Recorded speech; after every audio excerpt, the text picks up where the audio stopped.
Hello students. आज हमने कल पढ़ा था cell the fundamental unit of life chapter के क्वेश्चन आंसर्स का रिवीजन कर रहे थे। हमने 69 क्वेश्चन तक कर लिया था। अभी आगे चलते हैं। Question number 70, what is plasmolysis. Plasmolysis हमने पिछली वीडियो में भी देखा होगा। आपने देखा होगा उसमें प्लाज्मोलिसिस क्या था, जब सेल अपना लिक्विड को लूज कर देती है, श्रिंक हो जाती है। When a living plant cell is kept in a hypertonic solution, it loses water through osmosis, there is a shrinkage। तो वो श्रिंक हो गई और इस प्रोसेस को कहते हैं plasmolysis. What would happen if there is an absence of cell wall in a plant cell. अगर प्लांट सेल में सेल वॉल नहीं होगी तो उसे वो स्ट्रेंथ नहीं मिलेगी, प्रोटेक्शन नहीं मिलेगी। अब give a reason why plastids are able to make their own protein. क्योंकि प्लास्टिड्स में उनके पास अपना डीएनए होता है और जब डीएनए है तो वो अपना प्रोटीन भी प्रोड्यूस कर सकते हैं। Which is the smallest cell in human body. तो human sperm is the smallest cell in human body. Name the largest cell. तो फीमेल का जो एग होता है that is the largest cell in human body. Give 2 examples of organism in which a single cell perform all the functions. तो amoeba and paramecium ऐसी 2 sales होती हैं जो एक सा फंक्शन करती हैं, यूनिसेलुलर होती है। सॉरी, एक सा सिंगल सेल ही करती है सारी function. What is cell division. Cell का डिवाइड होना, जिससे एक सेल से 2 सेल या फिर 4 सेल बने, that is known as cell division. Cell division process 2 type का होता है, एक जिसमें एक होता है मियोसिस, एक होता है माइटोसिस। माइटोसिस में सेल एक सेल से 2 में डिवाइड होती है और वो जो 2 सेल्स होती है वो ग्रोथ वगैरह में इसका यूज़ आता है। लेकिन मियोसिस जब गैमीट्स की फॉर्मेशन होती है रिप्रोडक्शन के टाइम पर, ये गैमीट्स फर्दर डिवाइड करते हैं, तब मियोसिस होता है जिसमें एक सेल से 4 सेल बनती हैं। Can you think as to why the chromosome number has reduce to half in during daughter cells during meiosis. Can you think that. देखो, meiosis is a process of cell division in which the parent cell undergoes 2 successive cell division forming 4 daughter cells। तो देखो meiosis में 4 sales बन रही है, each containing half the number of chromosome, और इसीलिए उसमें रिड्यूस हो जाते हैं क्रोमोसोम के number. Draw a diagram of animal cell and label centriole and mitochondria in it. तुम डायग्राम अच्छे से तैयार करना। बायोलॉजी है तो बिना डायग्राम के बायोलॉजी का काम कंप्लीट ही नहीं होगा, क्वेश्चन पेपर भी कंप्लीट नहीं होगा, डायग्राम आएगा ही आएगा।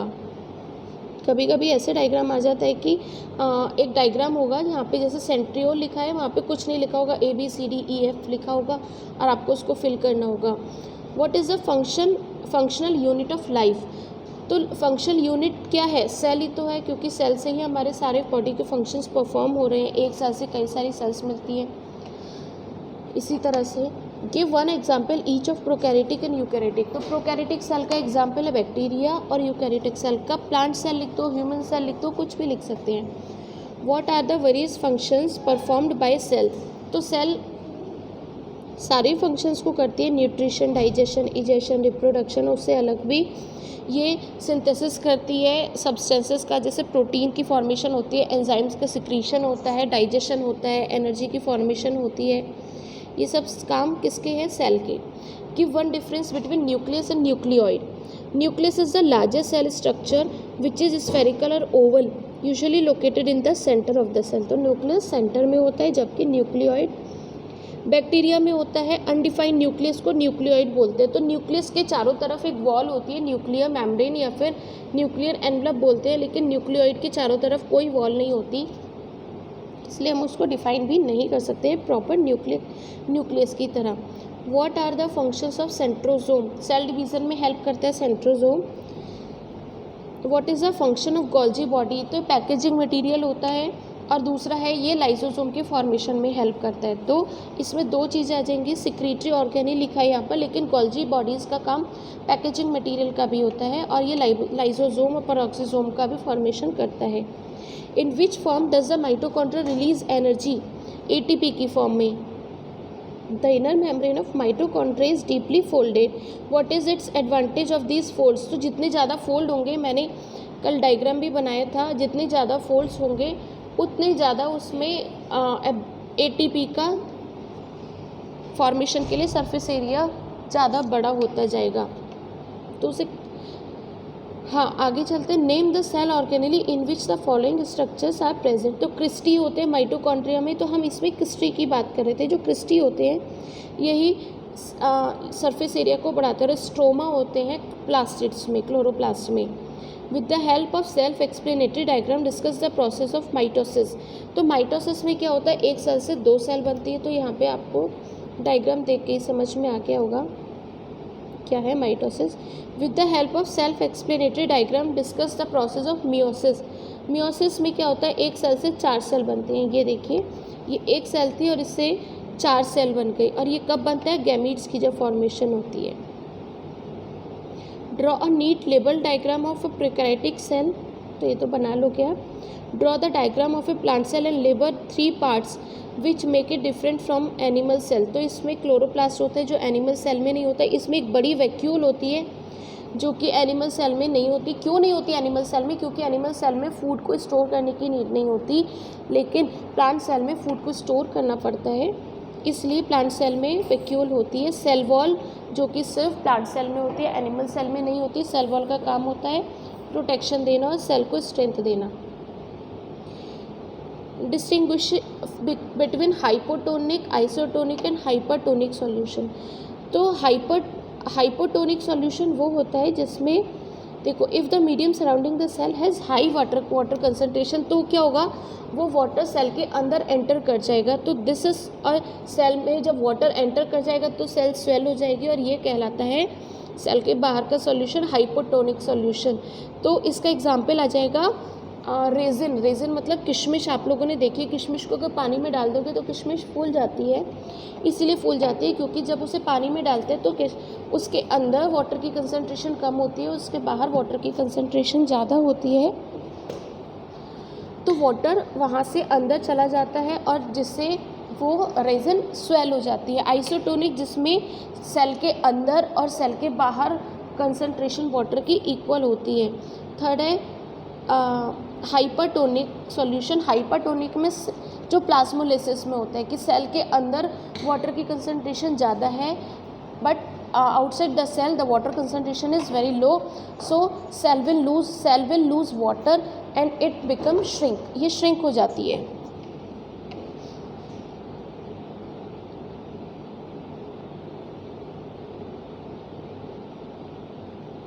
चलो, what are the main functional region of a cell explain with the help of example। तो मेन फंक्शनल रीजन सबसे पहले प्लाज्मा मेम्ब्रेन, जो कि सेल के अंदर किसी भी चीज़ को आने और जाने से रोकता है, मतलब सेलेक्टिवली परमिएबल होते प्लाज्मा मेम्ब्रेन, जो रोकती है कि क्या चीज़ को सेल के अंदर जाना चाहिए, क्या चीज़ को सेल के बाहर आना चाहिए।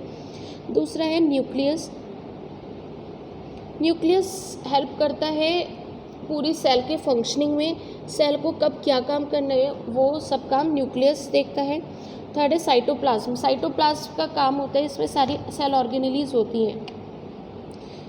तो जितने भी फंक्शंस होते हैं वो साइटोप्लाज्म में जितनी भी सेल ऑर्गेनेलीज हैं उनको देखते हैं। What is the function difference between plasma membrane and cell wall. तो सेल वॉल सिर्फ प्लांट सेल में ही प्रेजेंट होती है, जबकि plasma membrane outside the plasma membrane animal cell और प्लांट सेल दोनों में प्रेजेंट होती है। सेल वॉल आउटर कवरिंग होती है प्लांट सेल में, और एनिमल सेल में प्लाज्मा मेम्ब्रेन भी आउटर मोस्ट होती है। मतलब cell wall plasma membrane plants में आउटर कवरिंग नहीं होती, इससे आगे भी एक सेल वॉल होती है प्लांट सेल में।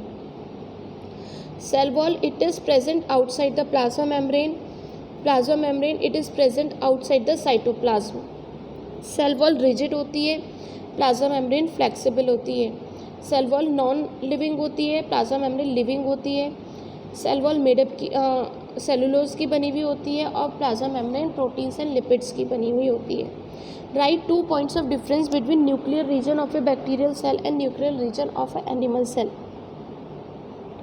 तो बैक्टीरियल सेल का जो न्यूक्लियस होता है वो न्यूक्लियोइड होता है, मतलब वेल डिफाइंड न्यूक्लियस नहीं होता, जबकि यूकैरियोटिक सेल का जो न्यूक्लियस होता है वो वेल डिफाइंड होता है, आउटर कवरिंग होती है, उसमें न्यूक्लियोलस एब्सेंट होता है प्रोकैरियोटिक सेल में, जबकि यूकैरियोटिक सेल में न्यूक्लियोलस प्रेजेंट होता है।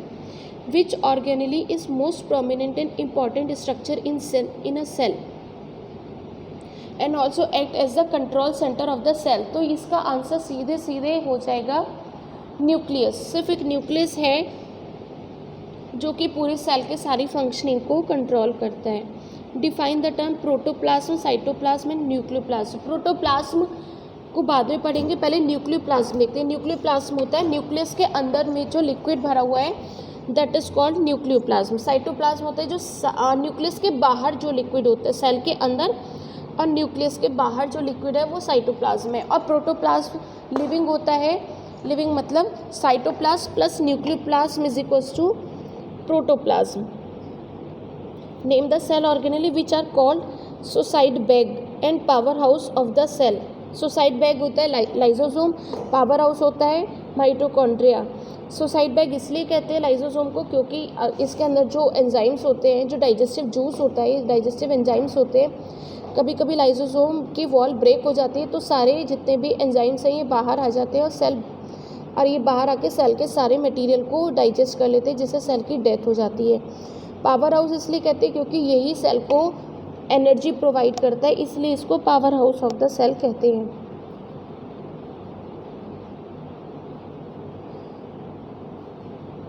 नेक्स्ट है what are lysosome, peroxisomes and centrosome. Lysosome आपको मैंने अभी बताया है। Peroxisome photosynthetic cells of plants, liver and kidney cells of the vertebrate. इनमें दो तरह के एंजाइम्स होते हैं, ऑक्सीडेज एंड कैटालेज। उसके बाद है सेंट्रोसोम, ये light microscopic organelle formed in two darkly colored granule called centrioles surrounded by transparent cytoplasmic area। ये न्यूक्लियस के आसपास रहते हैं और इनका फंक्शन होता है सीलियर फ्लैजेला। कुछ जैसे यूग्लिना होता है उसमें फ्लैजेला होता है, ऐसे ही ये उसकी फॉर्मेशन में हेल्प करते हैं।